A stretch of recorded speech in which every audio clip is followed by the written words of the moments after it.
Las autoridades aquí en Estados Unidos han registrado una disminución en el número de detenciones de migrantes en la semana pasada del 10%. Para hablar sobre cuál es la situación migratoria actual, hemos invitado al padre Alberto Ruiz. Él es coordinador de la Casa de Migrantes en Jalisco. Buenos días, gracias por su tiempo, bienvenido.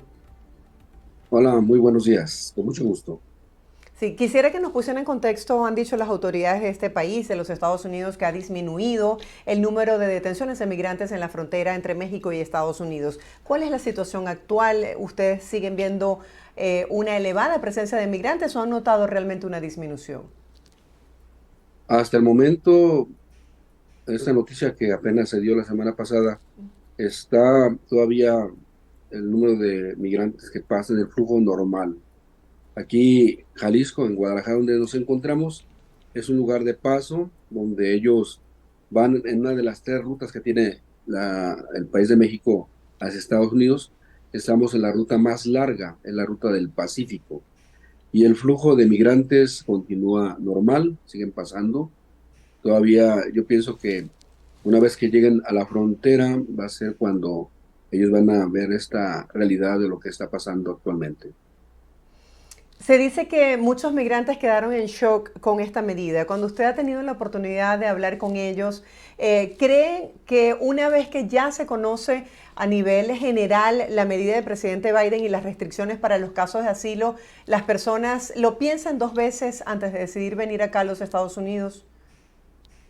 Sí, están algunos, bueno, la modalidad de los que llegan con nosotros y en otros albergues es que antes duraban 1, 2, 3 días, ahora duran 1, 2, 3 meses, porque tienen que entrar a la aplicación del CEP-1 y esperar a que les den una cita con un juez.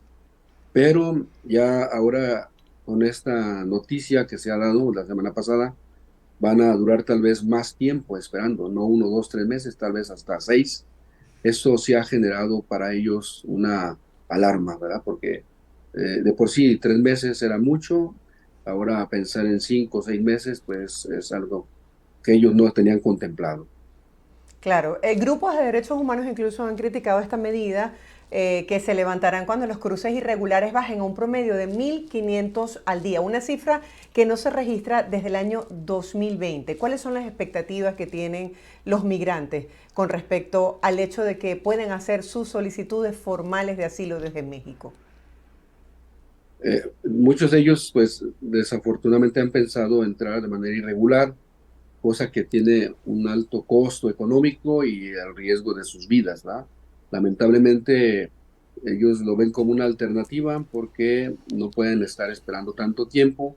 Además que las fronteras poco a poco van a ir saturándose cada vez más, de por sí ya lo están, pero ahora va a ser más difícil. Esta situación va a crear una crisis migratoria en las fronteras norte, sobre todo, y obviamente, la frontera sur de México es una frontera de retención y como decimos los encargados de albergues cuando nos reunimos, ya la Ciudad de México es la tercera frontera donde le llamamos así porque hay una gran cantidad de migrantes en la Ciudad de México. ¿Cuáles son los peligros que enfrentan los migrantes en esta zona de paso? Usted decía que en Jalisco, pues, estaba determinado como una zona de paso. ¿Qué oportunidades tienen los migrantes de hacer una vida en México?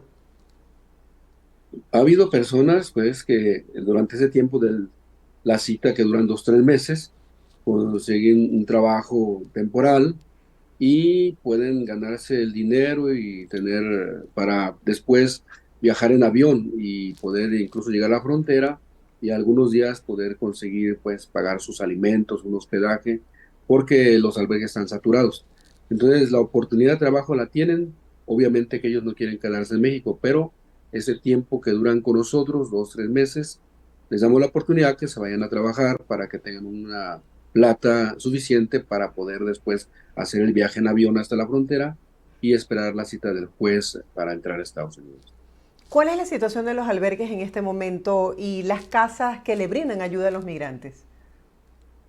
De las tres rutas que hay hacia la frontera norte de México, hay dos que están saturadas. Es decir, los albergues no pueden tener dentro a todas las personas, así que tienen que permanecer muchas veces en la calle, en los andadores, en las plazas. Estamos hablando de la ruta del Golfo, que es la más corta, pero la más peligrosa, porque va bordeando todo el Golfo de México hacia Tamaulipas. Y la ruta del centro, que va de la Ciudad de México hacia Torreón, Coahuila, Monterrey y finalmente a la frontera con Ciudad Juárez. Esta ruta de la del centro también está muy saturada. Los albergues en Monterrey, en Torreón, etcétera, en Ciudad Juárez están saturados y también la gente está en las calles. Actualmente estamos solamente en la ruta del Pacífico, que es la más larga. Digamos que los albergues sí tenemos espacio para más personas. Padre, en su interacción con los migrantes, ¿ellos están conscientes de los peligros a los que se enfrentan? Están conscientes, ellos saben que es un grande riesgo, sin embargo, siempre nos han expresado que pues han cruzado en Darién, que su país está en una situación muy lamentable y que vale la pena arriesgarse porque tienen al menos una posibilidad y se quedan en su país, no la tienen. ¿Ustedes desde la Casa de Migrantes les brindan algún tipo de asesoría legal y cómo, no sé si tienen la información de cómo estaba funcionando el sistema CBP One, que desde hace algún tiempo vienen expresando retrasos para poder hacer la solicitud formal? Así es, tenemos unos abogados y unos paralegales que son quienes ayudan a estar tramitando el CP One y pues sobre todo orientándolos también en la situación de que pues tengan calma. Actualmente, repito, para muchas personas esta noticia ha resultado como un balde de agua fría porque no la esperaban y ahora saben que tienen que estar más tiempo. Afortunadamente, tenemos el espacio nosotros, ¿verdad? Estamos hablando de la ruta del Pacífico, donde todos los albergues de esta ruta tenemos espacio porque una cantidad de migrantes que pasa por esta ruta es mucho menor que la que está pasando por la ruta del centro y del Golfo. Las otras rutas, si ya están saturadas y la gente está en la calle, no sé cómo se vayan a poner ahora en delante. Ahora, con esta medida implica que los migrantes tendrán que estar mucho más tiempo del previsto en México. ¿Cuál es la capacidad que tienen las autoridades en el país para poder atender a esta ola, por decirlo de alguna manera, de migrantes? Pues aquí en el país, nosotros trabajando, la mayoría de los albergues son o de la Iglesia Católica o algunos hermanos separados o de las ONGs, pero desafortunadamente el gobierno como tal no tiene albergues. Ya entiendo. ¿Qué es lo que más necesita en este momento la población de migrantes? Lo que más necesitan, bueno, es sobre todo que si siguen viniendo hacia acá, que lo van a seguir haciendo, pues vengan ya con una mentalidad de que van a tener que pasar más tiempo en México y buscar trabajo en las ciudades del centro o en las otras para poder estar más seguros, porque si se van hasta la frontera norte, los albergues están saturados, allá hay menos oportunidad de trabajo, hay demasiadas personas, se empieza a crear una crisis incluso con los habitantes de las ciudades que se sienten desbordados por tanta gente. Entonces, lo mejor sería para ellos quedarse en ciudades intermedias como Guadalajara, la Ciudad de México u otras, Monterrey. En tanto, el flujo migratorio, pues, pasan las elecciones, pienso yo, hasta que pasen las elecciones, es posible que pudieran abrir a más personas en la entrada de Estados Unidos, pero dependiendo de qué partido gane, ¿verdad? Eso también va a depender las políticas que vaya a implementar Estados Unidos. Entonces tienen que mentalizarse en estar en México, trabajar y esperar la oportunidad para ir hacia la frontera. ¿Hay oportunidades laborales para tantas personas que están ahí, como usted lo dice, esperando para poder buscar otra opción y llegar aquí a Estados Unidos?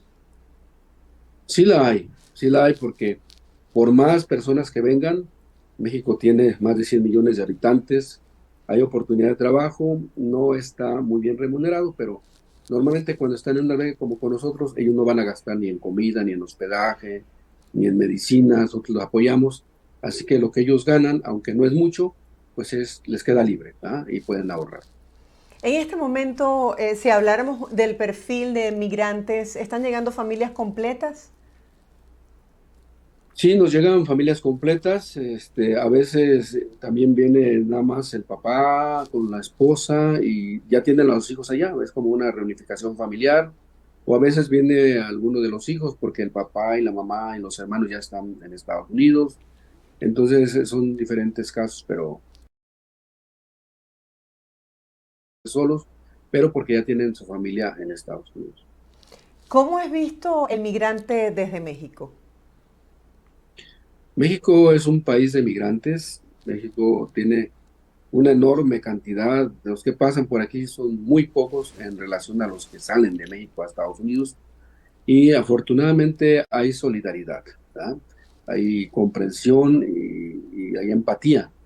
Entonces, actualmente, desde hace, bueno, yo tengo trabajando en el albergue desde 2011 a la fecha y siempre he sentido el respaldo de la sociedad porque este albergue se sostiene estrictamente de la ayuda de la comunidad, de la solidaridad del pueblo y nunca nos ha faltado para darles. Hemos tenido flujos a veces hasta de 2000 personas en el albergue, es para 100 y hemos tenido hasta 2000 personas en el albergue. Wow, usted que tiene más de 13 años pues atendiendo a los migrantes a través de la Casa de Migrantes en Jalisco, ¿cómo hacen? ¿Cómo es la logística para poderles brindar apoyo en cuanto a hospedaje, comida? ¿Cómo hacen para financiarse?